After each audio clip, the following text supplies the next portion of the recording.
Hello, everybody. I'm happy to be able to present on this evening for exercise, diabetes and exercise for blood sugar control. So, first, let me introduce myself. My name is Dr. Letitia Williams. I'm a physical therapist and also have multiple family members that have been affected with diabetes, including my husband, who is currently type 2 diabetic. Also myself, I'm on the border right now at 5.6.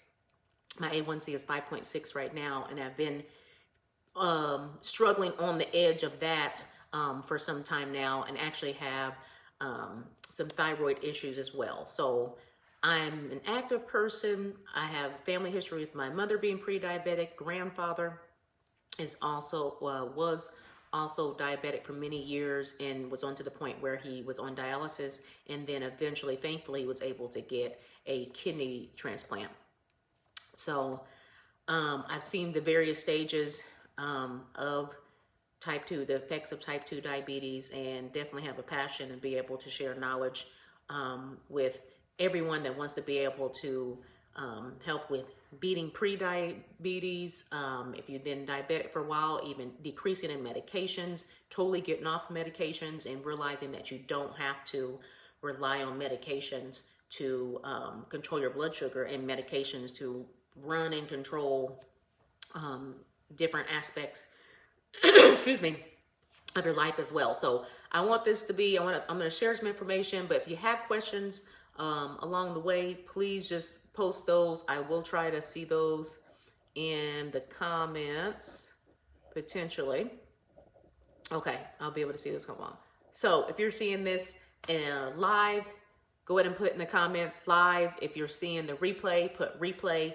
I will come back and catch any questions there may be for those that are going to be seeing this in the replay as well. So one of the main goals I want to talk about is understanding the role of exercise in diabetes prevention, management, and reversal of pre-diabetes and diabetes.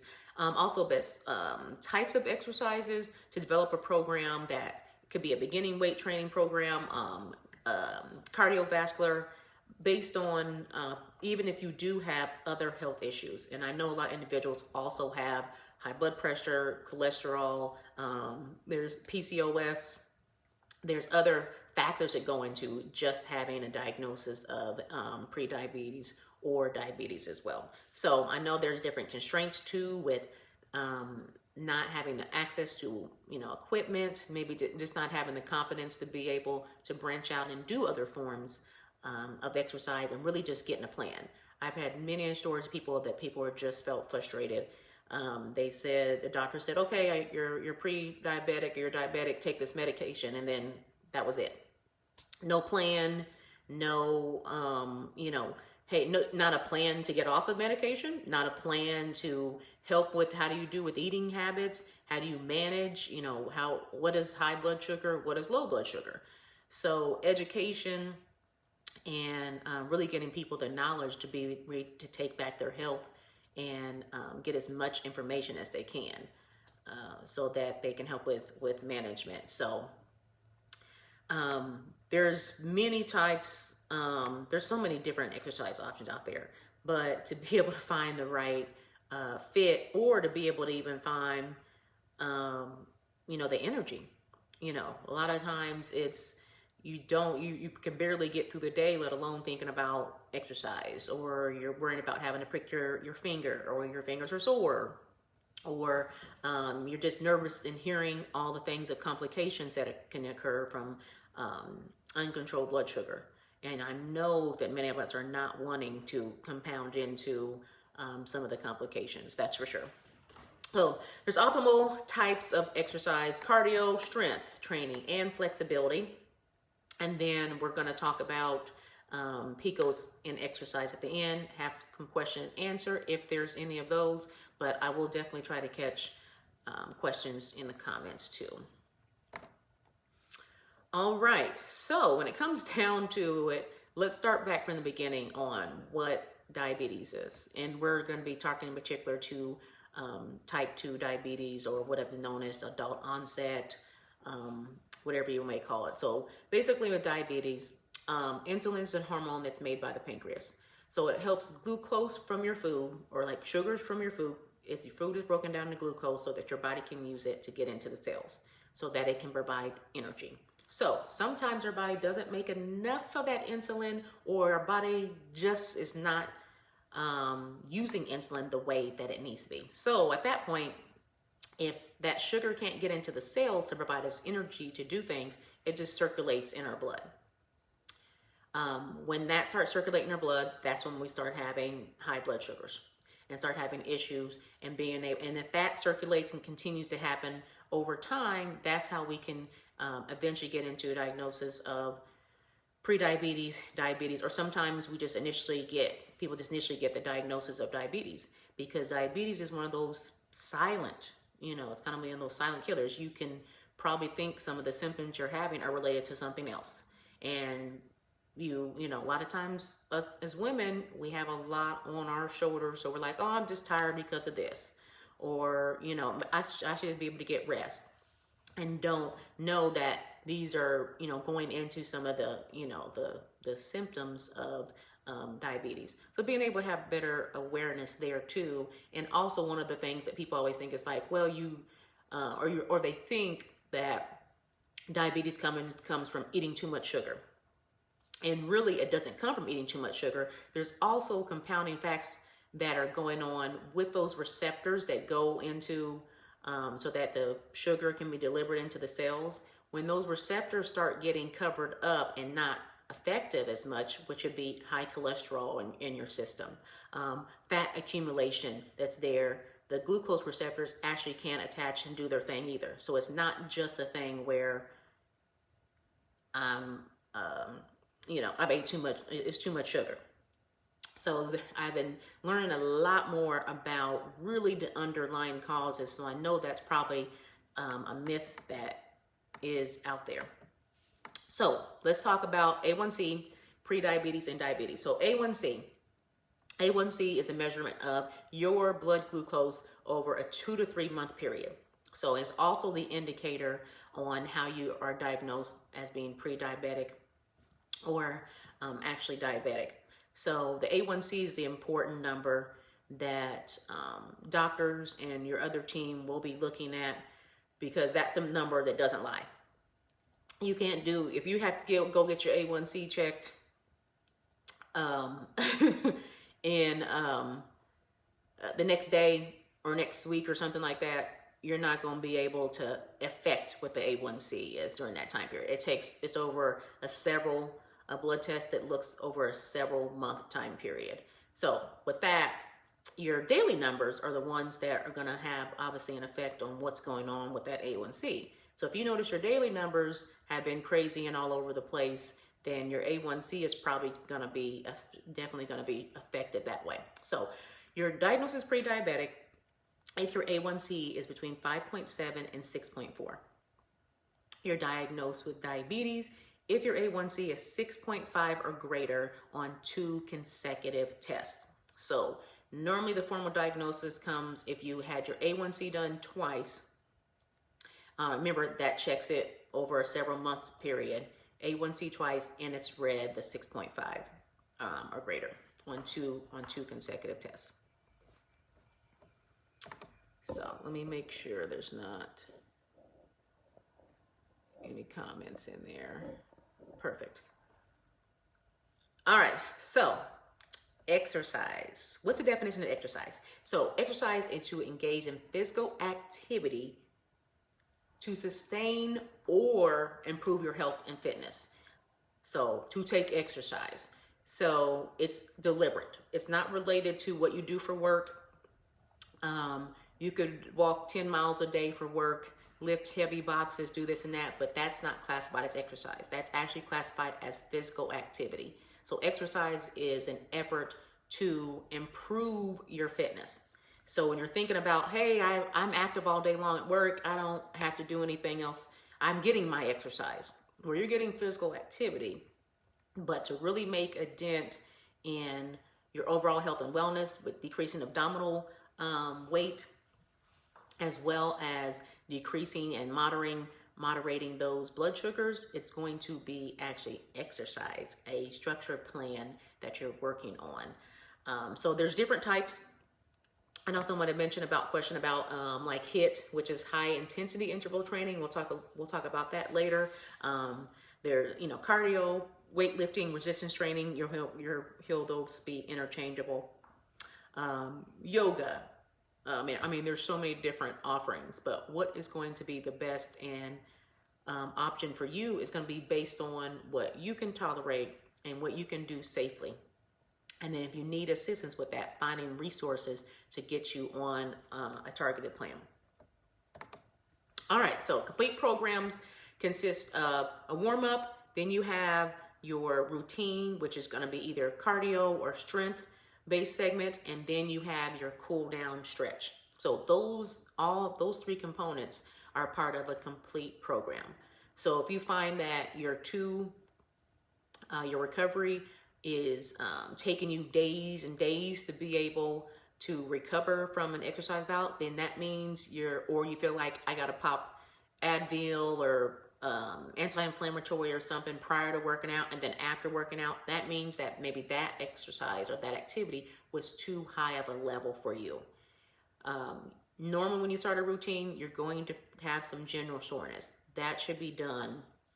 That should not be lasting. Severe soreness should not be lasting 2 and 3 days. Regular muscle soreness, yes, you can probably feel it, but you should notice that it's decreasing. Now, it will come probably at its highest the next day after the routine as far as when you're starting, but the recovery time shouldn't be so much that you don't have enough energy and you still feel bad that you can't do another exercise bout within the next day. So think about that when you're beginning a exercise program. So strength training. So I'm going to use that with resistance training as well. So basically it's exercise that works against an opposing force to increase strength. So actually as we age, we lose muscle mass, but that can be slowed or even stopped with resistance training. So resistance training could mean several things. This could mean your own body weight. Stand up, sitting down, squats, push-ups, lifting dumbbells. You have to get pretty creative when you're at home without weights. You can be lifting full water jugs, gallon water jugs, a backpack full of books. One of my favorite out-of-the-box weights is a cinder block. Going up to Lowe's, Home Depot, those are actually between 25 and 40 pounds, depending on what kind you get. Working with resistance bands. There's several ways that you can institute a strength training program that's catered to you and what you're able to do. So don't always think of it as, you have to throw a bunch of weights on a plate, or you have to go into the gym and grunt real loud to be able to do a strength training program. It can look different for a lot of people. I'm a big fan of kettlebells. So I do several kettlebell routines a week. So that's one of my go-tos as far as strength training goes. So there was one question that said, to gain strength, how much weight should you lift? So there's one myth that a lot of ladies have, is that if they think they lift heavy weights, that they're going to bulk up and not look feminine or look manly, or using the term, I just want to tone up. Well, there's no spot checking in strength. You can't say, I just want to exercise to work on my stomach. That's not how the body works. It doesn't say, oh, this exercise is just working the stomach, so we're just going to lose it from here. Your body loses weight totally overall when you exercise. So when you're seeing terms like toning and just working on here, yes, you could be working on an area, and you probably can tone up those abs, but if they're covered up by a layer of extra fat there, you're not going to see your abs. So it really comes down to your body changes when you put on enough resistance to it. So if you've had the same routine and you've been using maybe 2 and 3 pound weights, and you've been doing this routine for months and months and months, and it's easy to do, and you do a whole bunch of reps, that's not going to give your body enough of a challenge to make that change into strength training.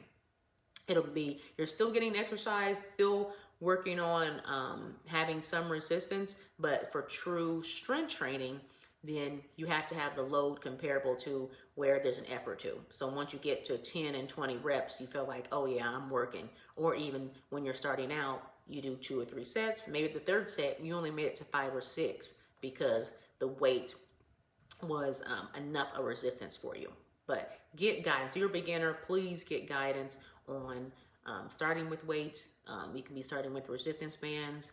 You can do some different modifications so that you're not just out there trying to search Dr. Google for a bunch of different exercises and then you string a bunch of stuff together that's really not catered to you and kind of what your ability looks like.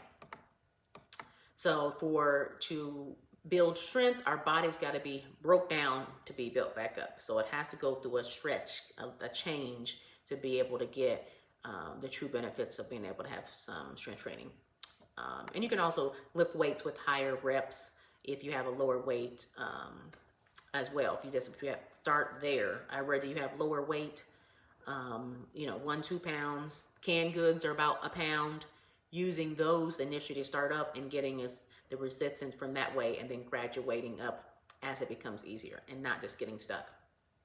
So another thing to look at would be there were studies that showed that resistance training, that I think that's really the secret component of getting those blood sugars down and getting weight and abdominal area weight down. Those are 2 other risk factors for heart disease, the abdominal area weight. And those begin to shift as we get 35 and older. Our hormones shift and we have increased stress hormones, and then boom, it goes to that abdominal area. Those of us that are approaching 40 or already 40 and beyond probably have already noticed some changes, but some of those are part of the aging process and going into perimenopause, right before menopause, that those things occur. That there's some things we can do to help not reverse the hormone changes, but beef our bodies up enough and for a good resistance training workout. So resistance training study showed that it increased lean body mass. So that's a very good thing. More lean body mass we have, that will be able to help with dropping weight, getting inches from our midsection down. It decreased belly fat. It increased mitochondrial function. So basically that means it increases your time to resistance to fatigue. So basically you'll be able to exercise longer before you got tired. So it's like your energy boost, that you can continue to exercise a little bit longer and not be as fatigued quicker. So that's a good thing. So it also increased insulin sensitivity. So your body is better able to use insulin and therefore your blood sugar decreases. So this can lead to prevention of diabetes for those of you that are pre-diabetic or individuals that are diabetic. Is now your body's using that their insulin better and your blood sugar is decreasing. So now we're getting a consistent effect where we can decrease some medications. Maybe those on insulin can decrease some insulin. People can get totally off, but it's all about finding that balance, working with your diabetes care team, and not just sunk to the fact that that's the way it is. I'm always going to have this, or I'm always going to have that. It really takes a targeted effort and a good support around you to be able to help with that. So another benefit that I've saw for resistance training is actually up to 24 hours after you do a resistance training workout, you can still have that effect of your blood sugar being lower and your body better able to use insulin. So that's something that's not seen with just doing cardio alone. So that magic bullet in there of using that weight resistance training, adding that to your routine safely. So we're basically, resistance training makes your body a more efficient burner. That's what it does. A better efficient metabolism burner, better able to provide the energy that you need, and then not feel as fatigued as well. So cardio. So we mentioned about a HIIT, or the high intensity interval training, and then I think someone had mentioned, they had a question about like heart rate zones. So Definition of high intensity interval training is repeated bouts of high intensity effort followed by various recovery times. So it could look like you had 60 seconds hard of jogging in place, high knees. Then you had 30 seconds rest, and then 60 seconds hard, 30 seconds rest.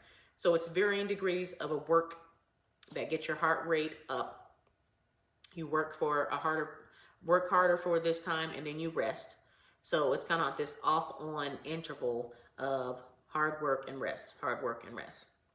So it is most commonly used with aerobic and cardio-based exercises.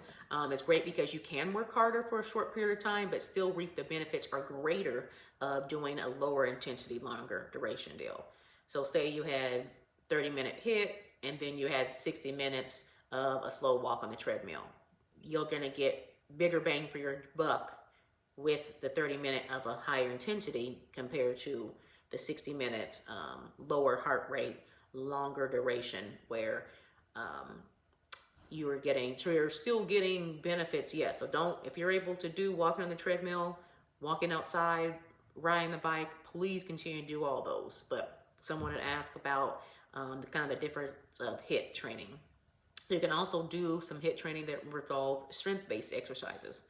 And you can do those in a circuit fashion in which you pick 3 or 4 exercises and you perform that exercise for 30 seconds, then rest. Or you perform a whole circuit of exercises one after another and then do your rest time after that. That's something that's popular that I like to do as well. And I'll pick 4 or 5 different exercises, do certain amount of reps for those, and then rest a minute, 30 seconds or something after doing those 5. Then start that cycle again and do several rounds of that so that I get kind of some bigger bang for my buck as far as time goes. Because a lot of times don't quite have time to do 45, 60, 75 minutes of exercise. I'd rather get in and do what I'm able to do shorter period of time and still get the intensity level and the effects still.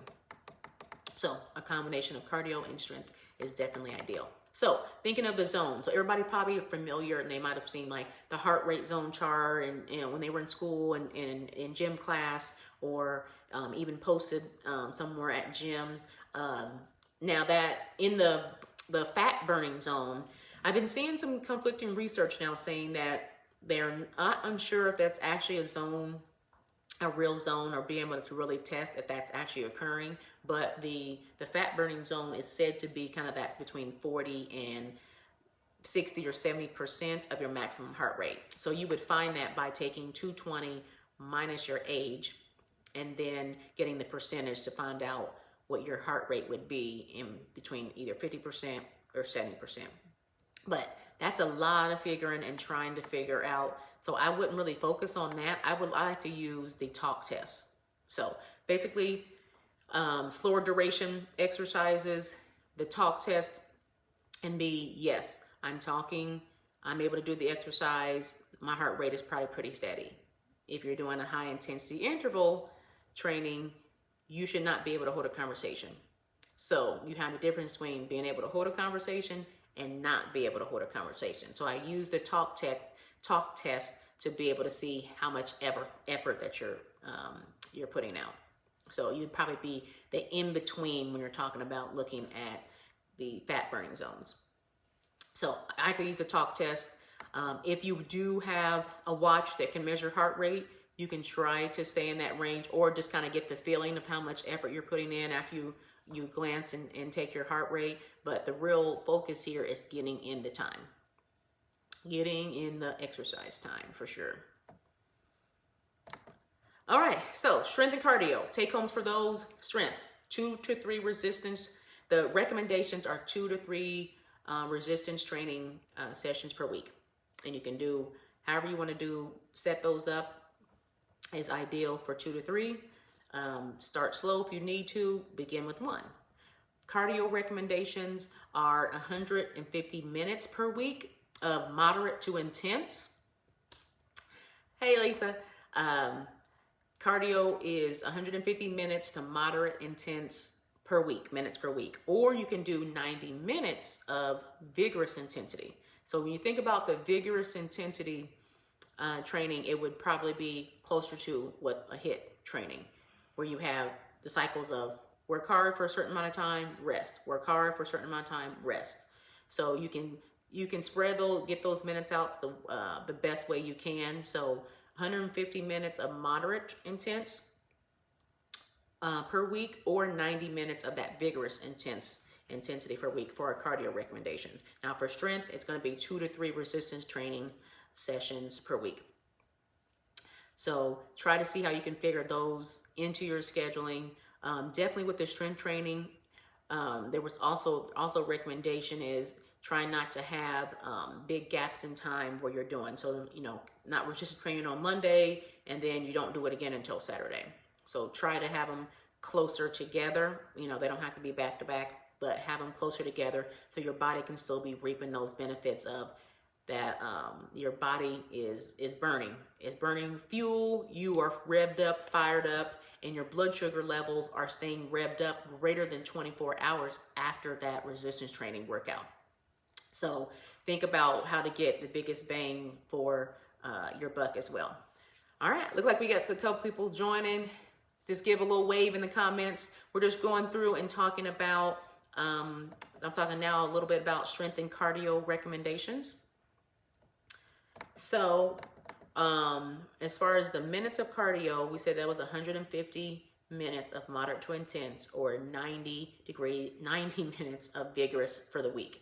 So cardio, we want to be doing most days of the week is the recommendation. So most days of the week, resistance training, ideally 2 to 3 days a week. I know it sounds like a lot to get in, but if you think about the time investment of decreasing blood sugars, slowing down and reversing diabetes, as well as not going into complications of diabetes, high cholesterol, high blood pressure, heart disease, neuropathy also can begin as well. So if you're at the level now where it's all you can just to get out of bed and function, then that's the levels you're at. There's some things that you can do that now start revving your engine up, your body's engine up, to start using insulin better, as well as decreasing those blood sugars. So you also want to make sure that you don't have to rely on popping pain medications or ibuprofen and things prior to exercise or after, because that means that your intensity level is too high and you need to make some modifications in it. All right, so we're going to talk about Pcos or PCOS and exercise. So the mechanism of PCOS is similar, because really the decreasing insulin sensitivity. So the goal for diabetes is decreasing that sensitivity so that your body can better use sugar. So there's a couple studies that I just found, and I can definitely go more in depth with it. We could probably do a whole nother workshop just on PCOS and diabetes and exercise, because it's definitely a big, expansive topic. So aerobic exercise are still going to be, our goal for those are going to be 20 to 60 minutes. And they did see that there's good benefits from a HIIT-based workout. That's for those that can tolerate that. So basically, this going to be, for the HIIT workouts, we're going to use the talk test. So you're measuring your intensity based on your ability to hold a conversation or not. So for HIIT training, you shouldn't be able to hold a conversation. So HIIT training, use your talk test. You don't have to worry about measuring heart rate or finding what zone you're in.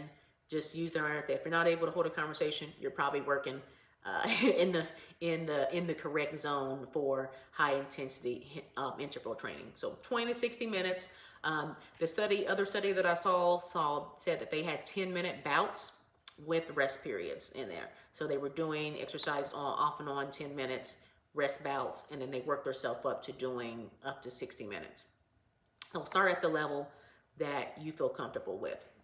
And you're going to get the greatest benefits when you're working at it for several months. So you're not going to be poof just like that. So longer time period as far as you really seeing benefits is working steady at it. You're going to see 8, 12, 16 weeks of you being consistent with like right away with a lot of the aerobic based things, with a lot of the rope-based thing, it'll take a little bit longer for you to see some benefits. With some of the strength-based, you'll be able to notice improvements in maybe your stamina, maybe your energy levels, your blood sugar levels going down. So if you think you just marry the two, then you're going to get the added benefit of getting those effects and being able to have better control, better energy, and then better management as well.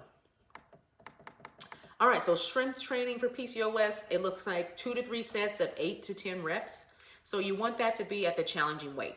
So the challenging weight is maybe by the time you get to maybe that third set, maybe you only completed like 4 or 5 because the resistance was that much for you to be able to work hard at it. So if you're able just to crank through everything easy, didn't feel it at all, then you know you're gonna need to add an extra challenge to your workout so that you can get that resistance and strength benefits. And by adding more weight, you won't get bulky. Just because of the makeup of our bodies as women, we can't get jacked up and super bulky unless we really have, we add something into our routine, maybe take some other type of supplement, working out. Like ladies you're seeing, they're like bodybuilders. They're working out 6 and 8 hours a day. And some of them are also taking some other supplements and things that are, but generally there's no way that you're gonna, your body's not gonna look crazy. You're not gonna walk out there like Hulk Hogan or anything anytime soon. So yeah, that's it for PCOS and exercise. If you were just seeing at the end, go back when this is recorded, finished up, definitely go back and hit the beginning. You can find me, I'm actually on social media. You can find me on Instagram at the Diabetes Physio. I'll put that down in the comments as well. And I also have excuse me, I have a 5-day mini course, a free 5-day mini course that can be delivered via email. That is basically 5 days to beating pre-diabetes, or if you're currently suffering diabetes, some reset your health tips are involved in there. So you can find me at Instagram at the Diabetes Physio.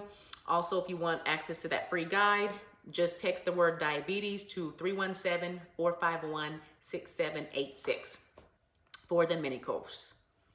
So yes, you definitely got to go back and catch the beginning part of the talk. Thank you, ladies, for having me. If you're hopping on and this later, please feel free to put questions in the comments. I'll go back and take a look at those and come through and try to answer as many as possible.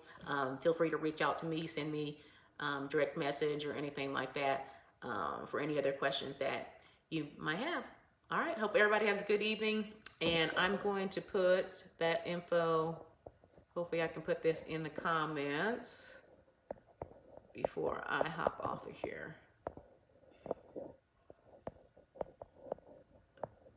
Okay. And okay, I put that down there. And the guide.